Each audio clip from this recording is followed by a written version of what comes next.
नमो आयरी नमो वज्राय नमो लोये सवसागुणं मंगलम भगवान् वीरो मंगलम गणि मंगलम कुंद यो जैन धर्मोस्तु सर्वमंगलमांगल्यं सर्वकल्याणकारकं प्रधानं सर्वमानं जैनं जयतु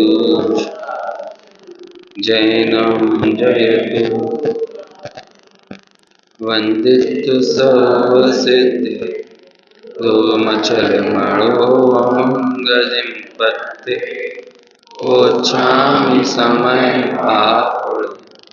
नमो सुधे केवली नमः समय साराय स्वानुभूत्या चकास चित स्वभावाय भावाय सर्वभावांतरच्छेदे।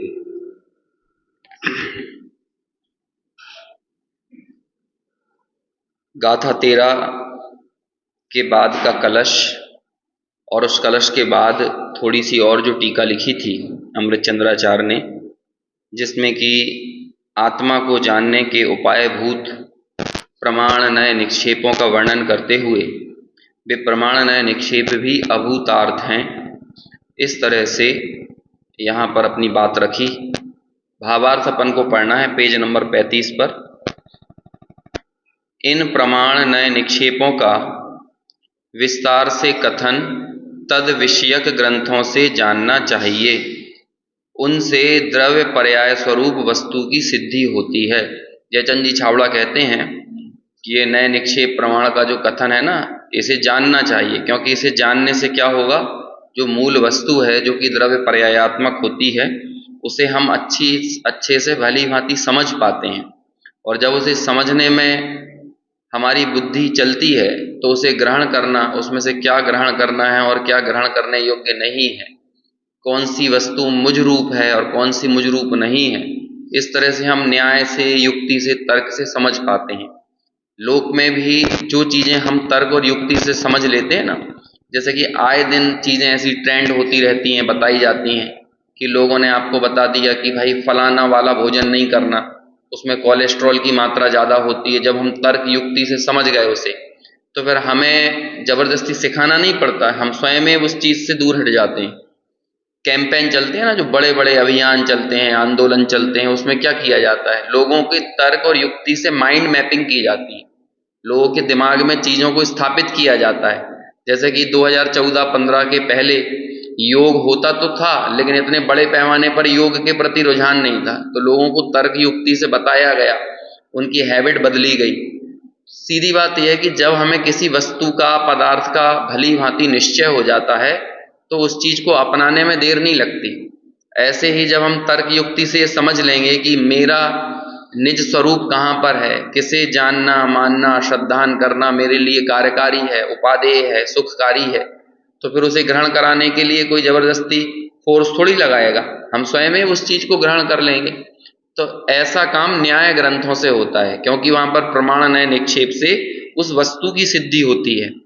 वे साधक अवस्था में तो सत्यार्थ ही हैं, क्योंकि वे ज्ञान के ही विशेष हैं। ये प्रमाण नय निक्षेप जब तक साधक अवस्था है, हमने 13वीं गाथा में भी देखी थी, एक तो साध्य की सिद्धि वाली अवस्था और एक साधक अवस्था, और वो साधक अवस्था को अपरम भाव कहा गया था, है ना। तो अपरम भाव कहाँ तक था, 12वें गुण स्थान के आखिर तक, और 13वें गुण स्थान में तो क्या हो गया, परम भाव की प्राप्ति हो गई। यद्यपि उस परम भाव को हम थोड़ा थोड़ा नीचे नीचे लाते गए, हमने उसे 7वें गुण स्थान तक लेकर आए, फिर चौथे तक लेकर आए, तो ऐसे करके अपरम भाव भी खिसकता गया और परम भाव भी नीचे नीचे खिसकता गया। लेकिन मूल जो परम भाव है, जैसा अमृतचंद्राचार्य की टीका से सीधा जाहिर होता है, वो तो परम भाव कहाँ पर था, 13वें गुण स्थान से। उसके पहले अपरम भाव में राग भी विद्यमान है और वीतरागता का अंश भी है। जितना वीतरागता का अंश है उतने में तो स्थिरता है, और जो बाकी बचा हुआ राग है वो जानने में आता है। वो साधक अवस्था को ही दर्शा रहा है, वो हमारी अपूर्णता को ही दर्शा रहा है। साथ ही साथ ये भी बता रहा है कि हम पूर्णता की तरफ आगे बढ़ रहे हैं, लेकिन वर्तमान में अपूर्ण हैं, है ना। कई बार जैसे कोई कहीं अपने घर से बाहर चला जाता है तो बाहर कोई का फोन आता है ना कि कहाँ हो, अभी इंदौर जाना है किसी को, तो अभी पता चल रहा है कि सीहोर ही निकले हैं, और किसी का फोन आया कि आप दुकान पे नहीं मिल रहे, अपने ऑफिस में नहीं हो, तो कहाँ, अरे यार कहीं हम तो इंदौर निकल आए। तो अब इंदौर निकल आए मतलब क्या है, इंदौर निकल आए, इंदौर पहुंच ही गए क्या? नहीं, कि जब तक वो हमने छोड़ दिया ना, वो अपनी गलियां छोड़ आए, अपना पुराना ठिकाना छोड़ दिया और एक नए ठिकाने की तरफ आगे बढ़ गए हैं, तब तक तो ऐसे ही कहा जाएगा हमने छोड़ दिया। इसे कहते हैं पूर्णता की तरफ अग्रसर होना, और पूर्णता को भी प्राप्त नहीं किया है इसलिए अपूर्ण होना। तो साधक अवस्था ऐसी ही मिली जुली अवस्था होती है, और उस साधक अवस्था में ये प्रमाण, नए निक्षेप, ये सब भूतार्थ ही कहे जाते हैं, क्योंकि इनसे आत्मा को जानने का ही काम होता है। आज यदि हम प्रमाण नए निक्षेप को हटा दें, अपने वर्तमान जब हम तत्व को समझ रहे हैं तो बोलो हम किस भांति तत्व को समझ पाएंगे, हमारे लिए चारा क्या बचेगा। अभी जो चर्चा अपनी चल रही है ना, इस चर्चा में भी प्रमाण नए निक्षेप पड़ा हुआ है।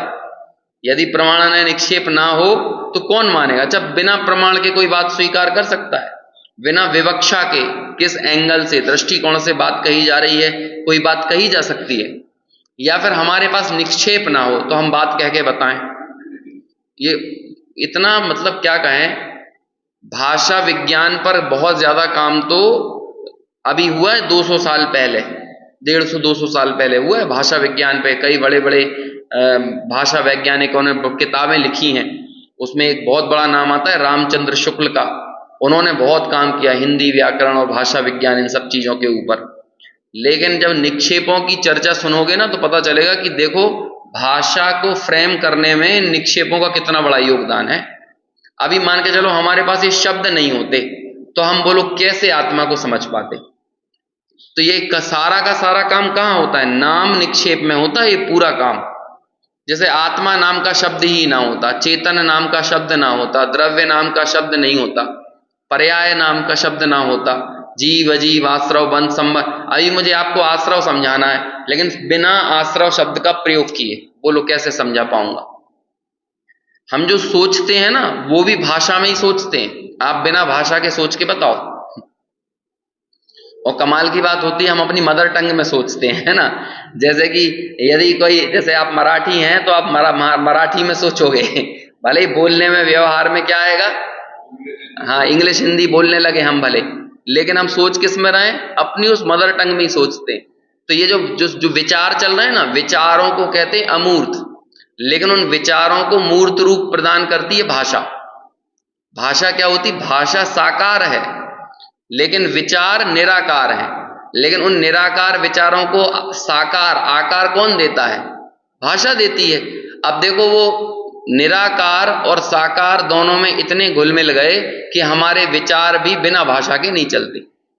एक नया नया बच्चा हो, विचार अभी उसके पास भी हैं, लेकिन जब तक वो भाषा शून्य होता है तब तक उसके विचारों में परिपक्वता नहीं आती। वो जान रहा है हाँ कुछ दिन है, कुछ रात है, कुछ ये मेरी मम्मी है, लेकिन अभी उसे नहीं मालूम 2.5 महीने 3 महीने का बच्चा है ना, मेरे को खाना पानी दाना कहाँ से मिलेगा, यहाँ मिलेगा। तो वो बहुत लिमिटेड, उसके ज्ञान का दायरा भी उसी जगह पर केंद्रित है। लेकिन ज्ञान में परिपक्वता कब आएगी? जितने जितने आप भाषा में निष्णात होते चले जाओगे। अब ये भाषा को फ्रेम कौन करता है? नाम निक्षेप। क्या है बोलो? आत्मा क्या है? नाम ही निक्षेप तो है। द्रव्य क्या है? नाम निक्षेप तो है। गुण क्या है? पर्याय क्या है? सभी आश्रव वन संबंध निर्जरा मोक्ष क्या है? अभी मैं आपको बोलने लगूं, जैसे मैं 7 तत्व की चर्चा करूं और मैं समझाते समझाते मैं मोक्ष तक पहुंचूं और बोलूं लो हो गया मोक्ष, है ना, तो अभी कहां हुआ है मोक्ष?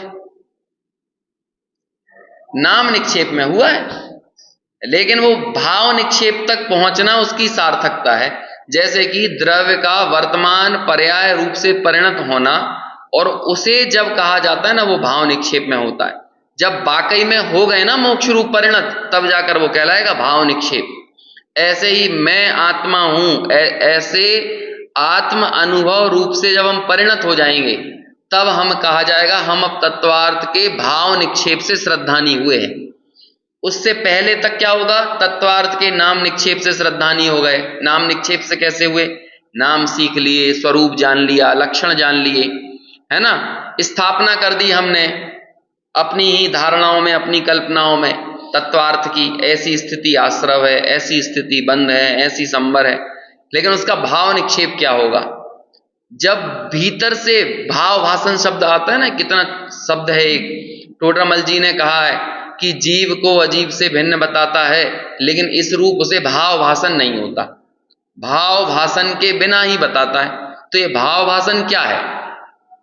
भाव भास जाना, भाव भीतर में बैठ जाना, उसको बोलते हैं भाव भाषण, है ना। जैसे कि एक बच्चे को बोलो बेटा उधर मत जाना कुआं है, तो अभी आपने बोला कुआं है, तो हाँ ठीक है कुआं है, तो क्या हुआ? इधर मैदान है, इधर बगीचा है, इधर कुआं है, तो बोलो कुएं का भाव भाषण क्या होगा? ये पापा ने मम्मी ने बोला है कि उधर मत जाना कुआं है, भाव भाषण क्या होगा? अरे कुआं है मतलब गिर जाओगे, मर जाओगे, उसका खतरे से परिचित हुए कि नहीं? अभी हम बोल रहे हैं यहाँ मैदान है, यहाँ बगीचा है और यहाँ कुआं है। अब बच्चे को जब ये बताया जा रहा है कुआं है, तो वो भी ऐसे ही मानेगा, जैसे हम बगीचे में जाते हैं, जैसे हम मैदान में जाते हैं, ऐसे ही कुएं में भी चले जाते हैं, है ना। तो मम्मी ने कुआं क्यों बताया है? डूबने के लिए कि बचने के लिए? तो अभी ये जो शब्द का प्रयोग किया ना, यहाँ कुआं है, यदि हमें वो कुआं बचने योग्य, अनर्थकारी, प्राण घातक लगे, तब जाकर आपको उसका भाव भाषण हुआ है। अच्छा देखो, अब एक ही कुएं का भाव भाषण सबको अलग अलग हो सकता है? जैसे भैया हम प्यास से मरे जा रहे हैं, तो कि क्यों मरे जा रहे हो? यही तो कुआं है देखो अब वही का वही आपने शब्द प्रयोग किया, तो अब यहां पर उस व्यक्ति के लिए भाव भाषण क्या होगा? हाँ भाई, हम प्यासे रहने की, पानी के लिए परेशान होने की जरूरत नहीं है, कुएं से हमें पानी मिल जाएगा। वही खेलने कूदने वाले बच्चों के लिए बोल रहे थे यहाँ कुआं है, तो उसे इसलिए बोल रहे थे कि तुम वहां जाना मत, और इसे इसलिए बोल रहे हैं कि तुम वहां जाना, है ना। इसे बोलते हैं भाव भाषण। ऐसे ही जब हमने बोला आश्रव बंद, तो भाव भाषण क्या होगा उसका? वो क्या कहते हैं, परीक्षाओं के जो प्रश्न जाते हैं आजकल बहुत चल रही हैं प्रश्न उत्तर मालाएं, हैं, वो भरने के लिए है क्या आश्रव? किसे कहते हैं आश्रव? वो आपने भर दिया ना जो फॉर्म वगैरह में, क्विज कंपटीशन में भर दिया, उससे तो सिर्फ नाम निक्षेप से सीखे हो बस, इसे आश्रव कहते हैं, इसे बंद कहते हैं। भाव भाषण क्या है? आश्रव दुखकार घनेरे, ये लगना चाहिए। तो जब हमें अंदर ही अंदर ये लग रहा है ना कि हाँ ये दुखकारी है, तो फिर हम हमारे गृहस्थी में, घर में, परिवार में उस उदय को, उन कर्मों को, उस आश्रव को बहुत ज्यादा बड़ा चढ़ा कर बात नहीं करेंगे। क्योंकि हमारे लिए क्या लगता है, हम तवज्जो किसको देते हैं? तवज्जो मतलब प्रायोरिटी, प्राथमिकता, वरीयता किसको देते हैं? जिस चीज के प्रति हमारे चित्त में किसी प्रकार का बहुमान पड़ा हो। बिना बहुमान, बिना महिमा मंडन के कोई किसी चीज को इतना ज्यादा महत्व देगा? तो हम अपने जीवन में किसे महत्व देते हैं? देखो ये अज्ञान दशा का महात्म्य समझो कि कैसा है कि हम अपने जीवन में समस्याओं को ही बहुत ज्यादा महत्व देते हैं। कोई समाधान की चर्चा कर रहा है, समस्याएं समस्याएं बताते जाओ। जैसे कोई व्यक्ति बताए जा रहा है निरंतर, मेरा सुबह से सिर दुखता है, मुझे बहुत थकान होती है, मैं बहुत परेशान होता हूं। तो भाई अब किसी डॉक्टर ने बोला कि देखो तुम थकान होती है, सर दर्द, ये इसलिए होता है कि तुम्हारा एक भूखे रहने का समय बहुत लंबा हो जाता है, तो तुम सुबह उठो, कुछ हेल्दी खा लो, तो जिससे शरीर की कमजोरी दूर होगी, है ना। तो उस कारण से जो सुबह जो थकान थकान सी लगती है ना, वो लगना बंद हो जाएगी। या अमुक दवाई का सेवन करो, अमुक औषधि लो, ड्राई फ्रूट्स वगैरह ले लो रात के गलाए हुए। अब वो ये जो समाधान बताया उसे तो ग्रहण ना करे, अगले दिन सुबह उठ के फिर यही बोले, अरे मुझे तो थकान होती है, मैं बहुत परेशान रहता हूं, है? अब बोलो इससे क्या होगा? समस्याएं गिनाने मात्र से थोड़ी कुछ हो जाएगा। एक चलता है ना, एक बहुत किसी ने चुटकुले में ये बात कही थी, चुटकुला आते रहते ना व्हाट्सएप पे, तो उसमें कहा कि एक व्यक्ति डॉक्टर के पास गया कि डॉक्टर साहब मेरे घुटने में चोट लग गई। तो डॉक्टर ने पूछा तुमने कुछ लगाया? तो बोलता हाँ लगाया ना, स्टेटस लगाई है ना व्हाट्सएप की स्टेटस लगाई थी, और क्या लगाया। तो कहते हैं भैया व्हाट्सएप स्टेटस नहीं है, जो घुटने में जहां चोट लगी थी वहां कोई औषधि लगाई? तो कहते नहीं, वो तो कुछ नहीं लगाई। तो अब ऐसे ही उसने वो पर्ची लिख के दे दी कि लो ये लगा लेना सुबह शाम। अब वो क्या करे, वो पर्ची लेके गया, उस पर्ची को ही लगाने लगा अपने तो क्या होगा बोलो, अब दर्द सही हो जाएगा वो घुटने का? तो वो क्या है, ये पर्ची जो है ना, ये तो है नाम निक्षेप, लेकिन उस नाम निक्षेप से उसकी स्थापना तक पहुंचना, उसके द्रव्य तक पहुंचना और उसके भाव तक पहुंचना, ये कहलाएगा उसका भाव निक्षेप। ऐसे ही यहां पर जो तत्व मीमांसा में जो हम चर्चाएं करते हैं, इसमें सिर्फ नाम निक्षेप तक सीमित नहीं रह जाना है, बल्कि कहां तक पहुंचना है, उस भाव तक पहुंचना है। तब जब आश्रव की बात हो रही हो तो आश्रव दुखकारी लगना चाहिए, मोक्ष की बात हो रही है तो मोक्ष हितकारी लगना चाहिए। और जब मोक्ष हितकारी लग रहा है तो उस मोक्ष के साधन क्या है? मोक्ष के साधन संबर निर्जरा है, और संबर निर्जरा का साधन क्या है? शुद्धात्मा है। यही है ना, यही तो परम साधन है। बिना शुद्धात्मा के कौन सा संबर निर्जरा हो सकता है? बिना शुद्धात्मा के कौन सा मोक्ष हो सकता है? यही बात तो बताई थी, 9 तत्वों में छुपी हुई एक चैतन्य ज्योति को पहचानना है, और कुछ नहीं करना। वो शर्मीला मरमीला नहीं है, वो शर्मीला बना हुआ है जबरदस्ती, है ना। आत्मा तो दहाड़ने वाला है। सोचो, हम लोगों को लगता है कि बाकी सब तो उछल कूद कर रहे हैं और आत्मा दबा कुचला पड़ा हुआ है। अरे बाकी सबकी उछल कूद को बता कौन रहा है? ये तो बताओ, कौन बता रहा है? ये बाकी सबकी कोई सत्ता रह जाएगी? एक सब द्रव्यों में एक गुण होता है, प्रमेयत्व नाम का गुण होता है ना। प्रमेयत्व किसे कहते हैं? प्रमेयत्व गुण। जिस शक्ति के कारण द्रव्य किसी न किसी के ज्ञान का विषय अवश्य बनता है। अब आप ये बताओ वो किसी न किसी कौन है? अरे किसी न किसी मतलब कोई ज्ञानवान जीव के ही तो ज्ञान का विषय बनेगा। 5 द्रव्यों में ऐसा तो नहीं है धर्म के ज्ञान का विषय बन जाए, अधर्म के ज्ञान का विषय बने, आकाश के बने, या काल द्रव्य के ज्ञान का विषय बने। तो हमें ये क्यों लगता है कि 6 द्रव्यों में जीव बेचारा है?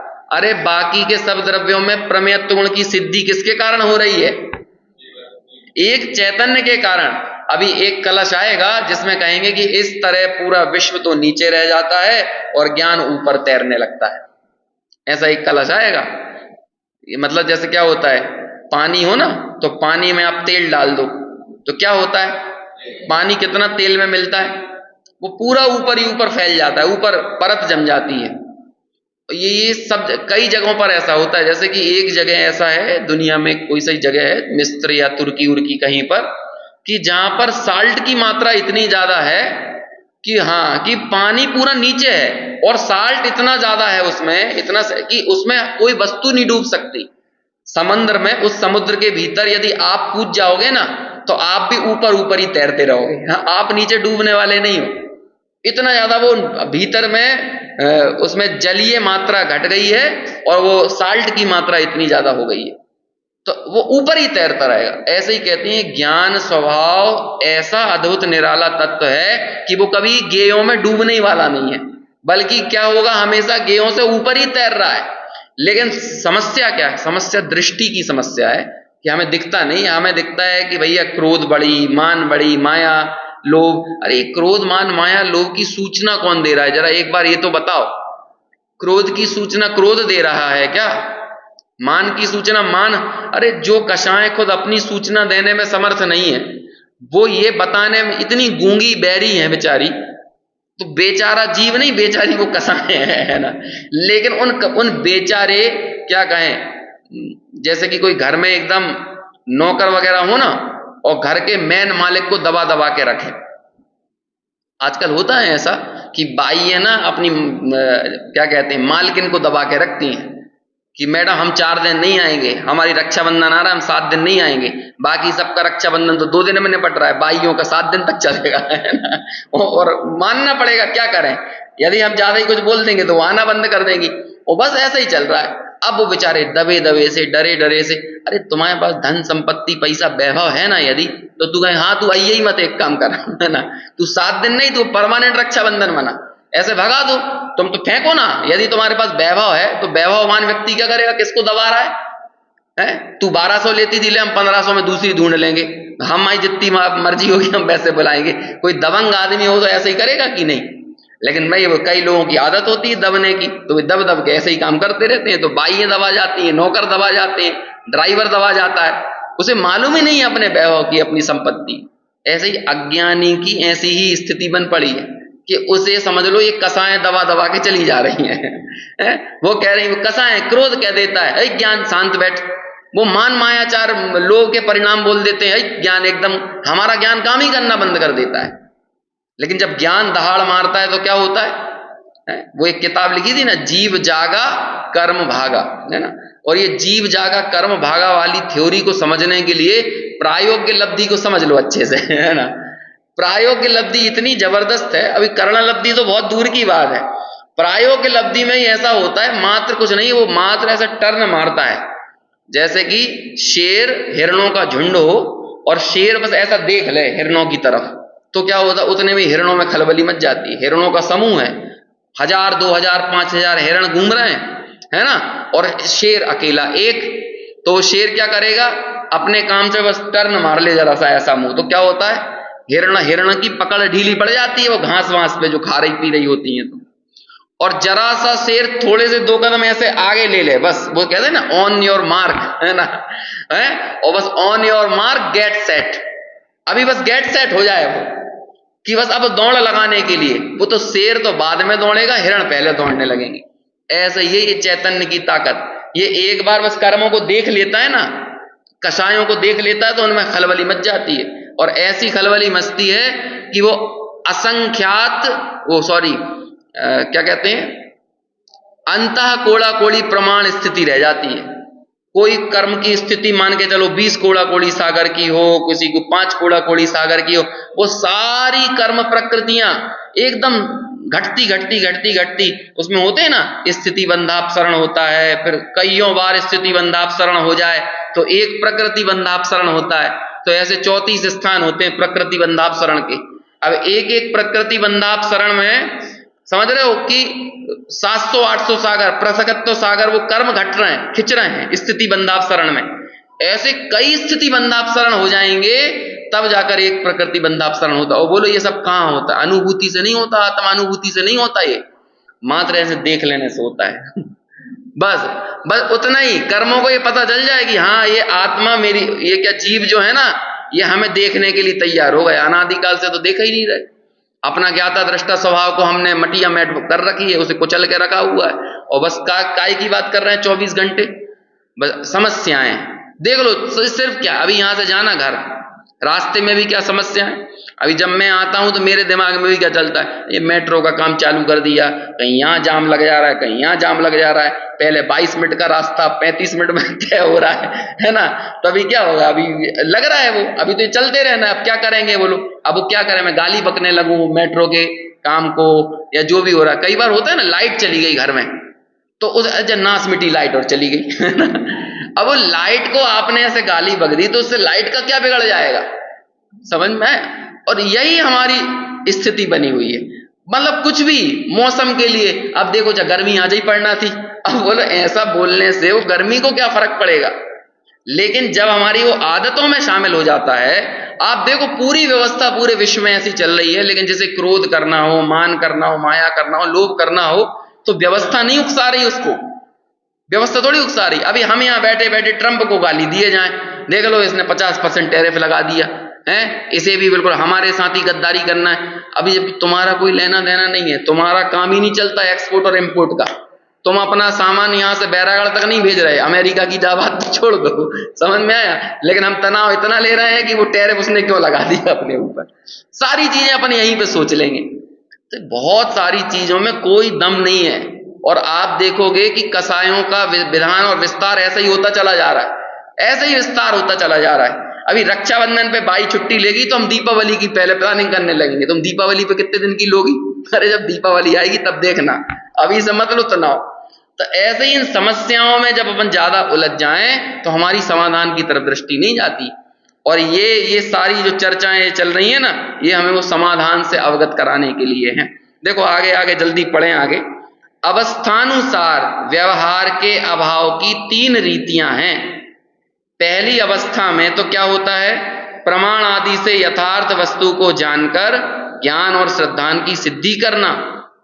फिर ज्ञान श्रद्धान के सिद्ध होने पर श्रद्धान के लिए प्रमाण आदि की कोई आवश्यकता नहीं है। बस वो तो शुरुआती साधन थे, जब हमें साध्य की प्राप्ति हो गई, अब प्रमाण का क्या करेंगे? चला जाए, प्रमाण को जाना है तो चले जाए, नए नए को जाना है तो। समझ में आए ना? अपन ने क्या कहा, ये सब तो नौकर हैं, अब इन नौकरों के चक्कर में नहीं पड़े रहना। आपको आपका तत्व, ज्ञायक तत्व मिल गए ना, ये वहां तक ले जाने के लिए थे। जब वो मिल गया तो अब इनकी कोई आवश्यकता नहीं है। किंतु अब यह दूसरी अवस्था में प्रमाण आदि के आलंबन से विशेष ज्ञान होता है और राग द्वेष मोह कर्म का सर्वथा अभाव रूप यथाख्यात चारित्र प्रकट होता है और उससे केवल ज्ञान की प्राप्ति होती है। केवल ज्ञान होने के पश्चात प्रमाण आदि का आलंबन नहीं रहता। तत्पश्चात तीसरी यानी साक्षात सिद्ध अवस्था है, वहां भी कोई आलंबन नहीं है। इस प्रकार सिद्ध अवस्था में भी प्रमाण नए निक्षेप का अभाव ही है। तीन अवस्थाएं बताई, एक तो साधक अवस्था, फिर दूसरी अरहंत अवस्था और तीसरी सिद्ध अवस्था। तो अरहंत होने के पूर्व तक छद्मस्थों का ज्ञान कैसा होता है? श्रुत ज्ञान। छद्मस्थ किसे कहते हैं? श्रुत ज्ञान के कारण। जब तक श्रुत ज्ञान की मौजूदगी है तब तक वो जीव छद्मस्थ है। तो छद्मस्थ अवस्था में जो श्रुत ज्ञान प्रवर्तता है वो बिना नयों के नहीं प्रवर्तता, क्योंकि श्रुत ज्ञान के विकल्पों को ही क्या बोलते हैं? नय कहते हैं। तो जब तक वो श्रुत ज्ञान यानी छद्मस्थ अवस्था थी तब तक अपनी अपनी भूमिका में प्रमाण नए निक्षेप से जानना हो रहा था। जब वो छद्मस्थ अवस्था चली गई तो फिर क्या हो गया? केवल ज्ञान होने के बाद फिर नयों का, प्रमाण का, निक्षेप का आलंबन चला गया। चलो अब ये श्लोक पढ़ते हैं। उदयति न नय श्रीरस्तमेति प्रमाणम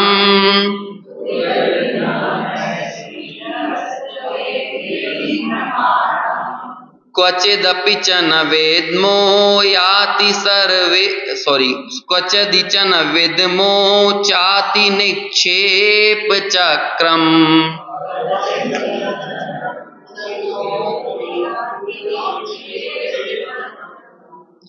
किम परम विदद्मो धाम्नि सर्वं कशेष्मि।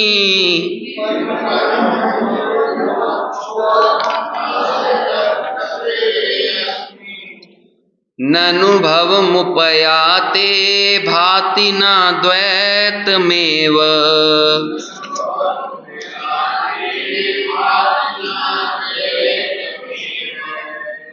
देखो इसका अनुवाद पढ़ता हूं, पेज नंबर 158 अनुशीलन में। निक्षेपों के चक्र विलय नए नहीं जन्मते, अर प्रमाण के भाव अस्त हो जाते भाई। अधिक कहें क्या द्वैत भाव भी भासित ना हो, शुद्ध आत्मा का अनुभव होने पर भाई। देखो एक और अनुवाद पढ़ते हैं बनारसी दास जी का 160 नंबर के पेज पे। जैसे रवि मंडल के उदय मही मंडल में आतप अटल तम पटल विलातु है, तैसे परमात्मा को अनुभव रहत जौलों, तोलों कहूं दुविधाना कहूं पक्षपातु है। नए को ना लेस परवान को ना परवेश, निक्षेप के वंश को विध्वंस होत जातु है। जे वस्तु साधक है तेऊ तहां बाधक है, बाकी राग दोष की दशा की कौन बातु है। देखो ये वाली लाइन बहुत फेमस है। जहां जहां जे एक जगह बोलते हैं जहां जहां जे साधक है तहां तय बाधक है। ये वाली पंक्तियां बाद में कई लोगों ने भी प्रयोग करी, लेकिन मूल में कहां पे आती है? बनारसी दास जी के इसमें जे वस्तु साधक है। कौन थे साधक? वस्तु के साधक कौन थे? प्रमाण नए निक्षेप। अब क्या होने लगा? जब अनुभूति हो गई ना तब क्या होने लगा? वही प्रमाण नए निक्षेप अब क्या बन गए हैं? अब बाधक बन गए हैं। समझ में आया? आपने घर बना लिया पूरा, अब उस घर के अंदर बार बार वो क्या कहते हैं, वही मिस्त्री बार बार घुस रहा है, तो वो क्या लगेगा? पहले तो साहब, पहले अपन पकड़ पकड़ के बुलाते थे उसको, कहते थे कि अरे तूने फिर आज फिर नहीं आया, अभी प्लास्टर होना बाकी रह गया, अभी चुनाई होना बाकी रह गई है, अपन बुला रहे थे पकड़ पकड़ के, तूने आज फिर गैप मार दिया। तो अभी वो एक दिन का तब नागा करता था ना, तो हमारा दिमाग खराब होता था, और अब एक आध दिन ज्यादा ही आके बैठ जाए ना तो दिमाग खराब होता है। तो क्यों होने लगा? जहां जहां जय जय साधक के अरे था किसी भूमिका में साधक, अब क्या बन गया है वो? अब वो बाधक हो गया।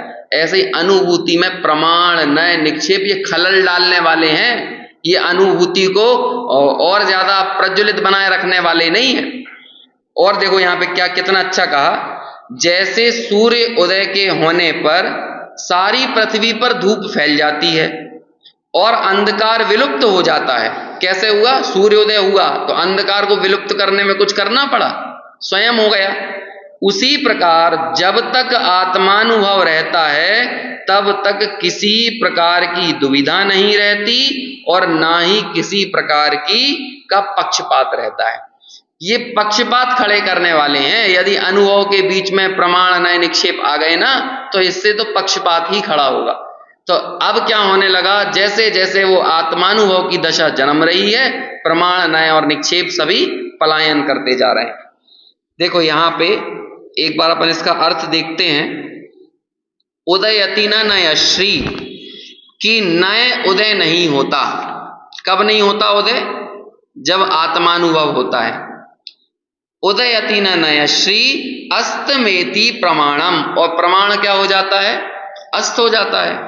और क्वचिदपि च न विद्मो याति निक्षेप चक्रम, और वो निक्षेपों का सारा चक्र है ना, वो क्वचिद अपि है ना, कहां चला गया? कहां? याति, क्वचित याति, याति यानी चला गया। वो निक्षेप कहां चले गए? तो कहते हैं हमें पता ही नहीं है। क्वचिद अपि च न विद्मो, हम नहीं जानते कि वो निक्षेप कहां चले गए। कौन कौन सी तीन चीजें जानने में कार्यकारी बन रही थी? प्रमाण, नए और निक्षेप। अब आचार्य अमृतचंद्र क्या कहते हैं? हमें नहीं मालूम वो निक्षेप कहां चले गए। वो प्रमाण तो क्या कहते हैं? प्रमाण तो अस्त हो गया है और नए का उदय ही नहीं हुआ है, क्योंकि अनुभव की दशा बन गई ना। किमा अपरम विदद्मो धामनि सर्वं कशेस्मिन्, कि अस्मिन् सर्वं कशे धामनि अनुभवम उपयाते। देखो जब वो अन्वयार्थ करते हैं ना कलश के, तो थोड़े से शब्दों को आगे पीछे अपने अर्थ के हिसाब से मोड़ना पड़ता है।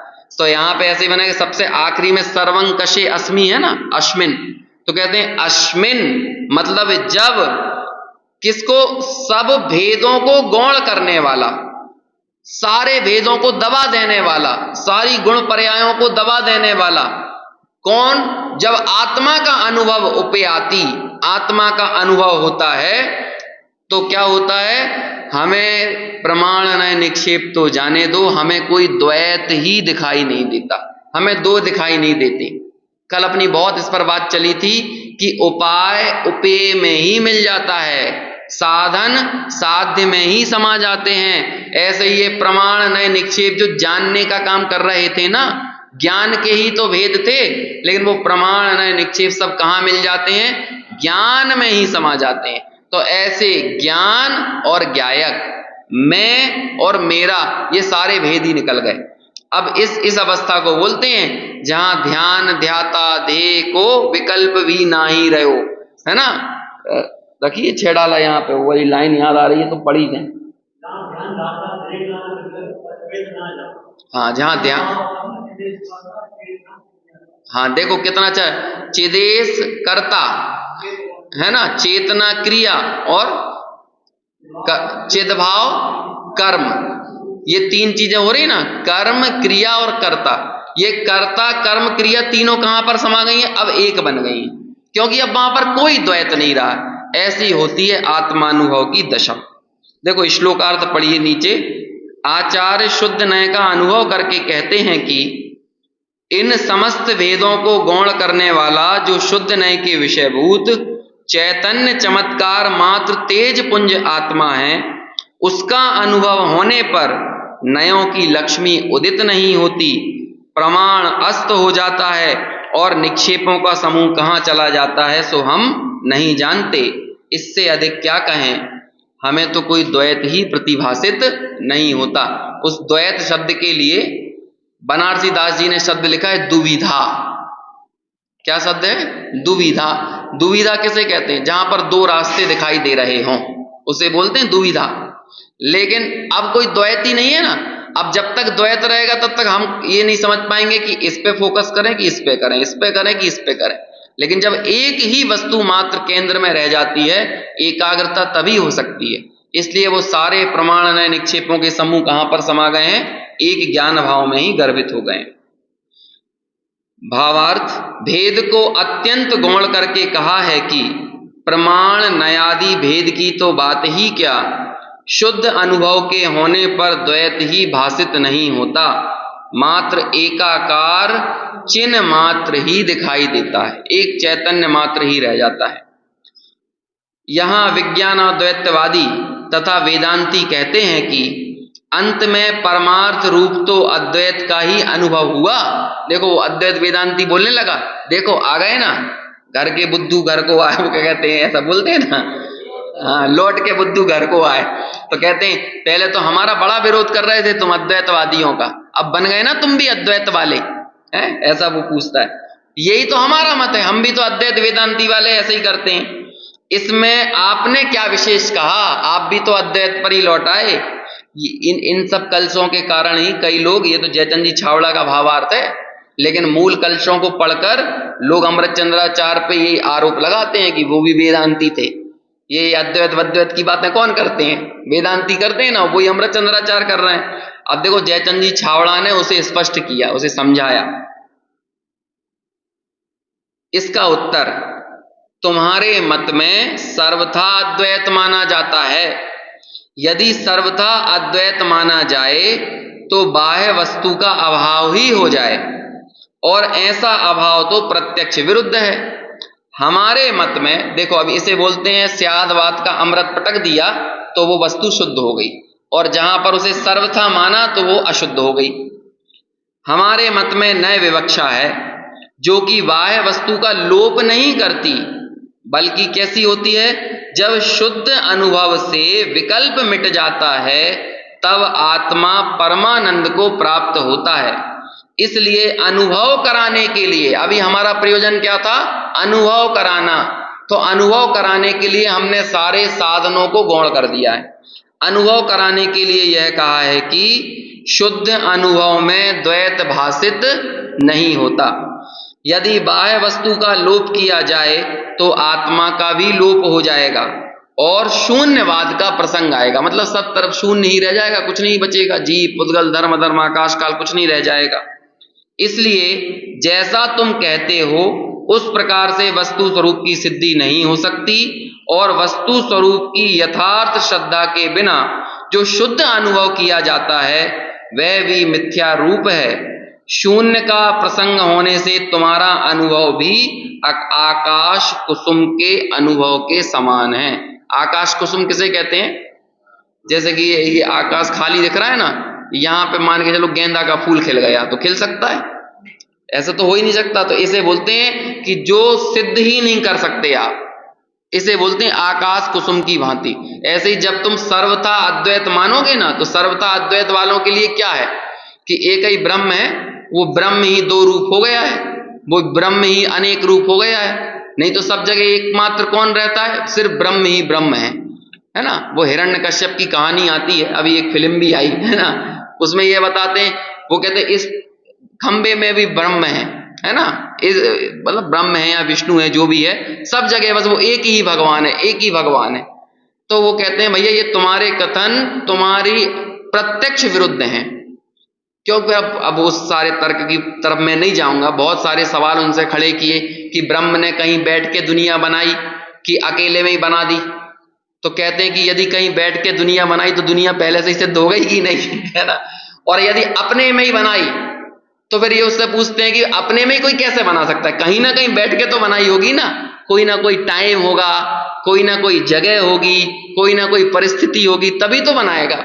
और जब ऐसे काल में क्षेत्र में बैठकर यदि दुनिया की रचना हुई तो काल सिद्ध हो गया, क्षेत्र सिद्ध हो गया, और ऐसे क्षेत्र काल सिद्ध हो जाएंगे तो धीरे धीरे करके आचार सब सिद्ध कर देते हैं। धर्म भी सिद्ध है, अधर्म भी सिद्ध है, आकाश भी सिद्ध है, काल भी सिद्ध है, ऐसा होता है। चलो वैसे टाइम अपना हो गया है, 5 मिनट में एक और कलश है, ये भी बहुत प्रसिद्ध कलश है, इसको भी अपन सामान्य रूप से पढ़ के इसका अर्थ करके ये चर्चा को यहीं पूरी करेंगे। फिर अपन कल से 14वीं गाथा शुरू करेंगे। देखो अगला कलश पढ़ते हैं, बहुत प्रसिद्ध कलश है, ये कलश भी आपने कई बार सुना होगा। आत्मस्वभावं परभाव भिन्नम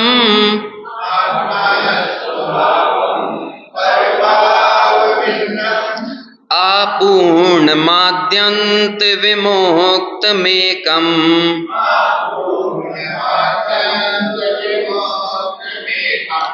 विलीन संकल्प विकल्प जालम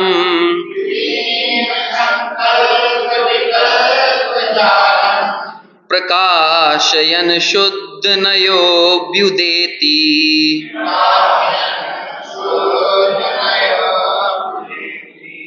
पद्यानुवाद। परभाव से जो भिन्न है अर आदि अंत विमुक्त है, संकल्प और विकल्प के जंजाल से भी मुक्त है।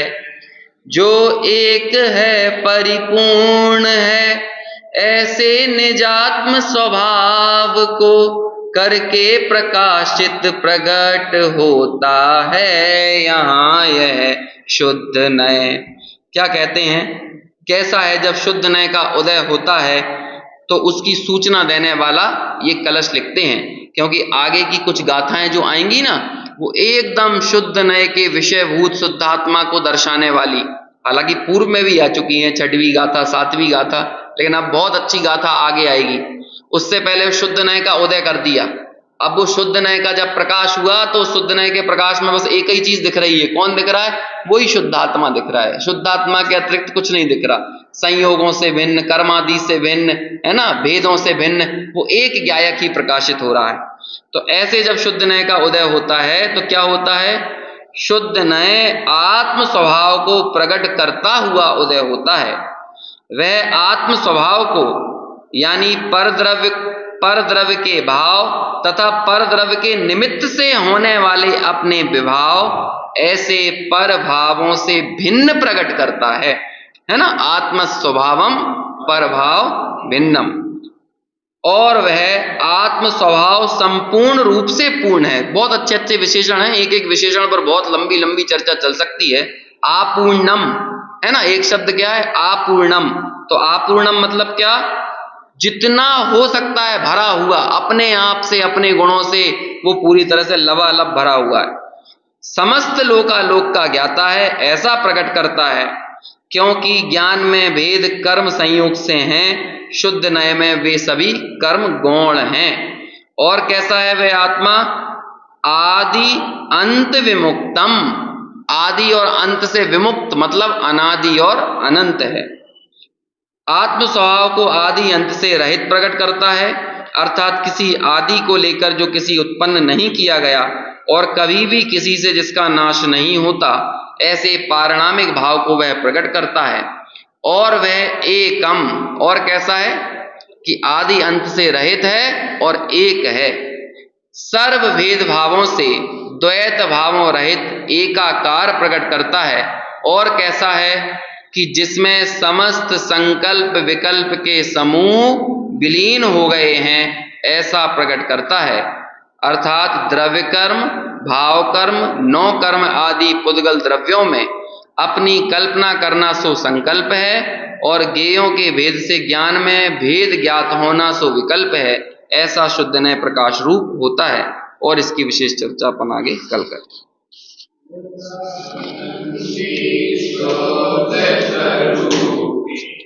अविनाशी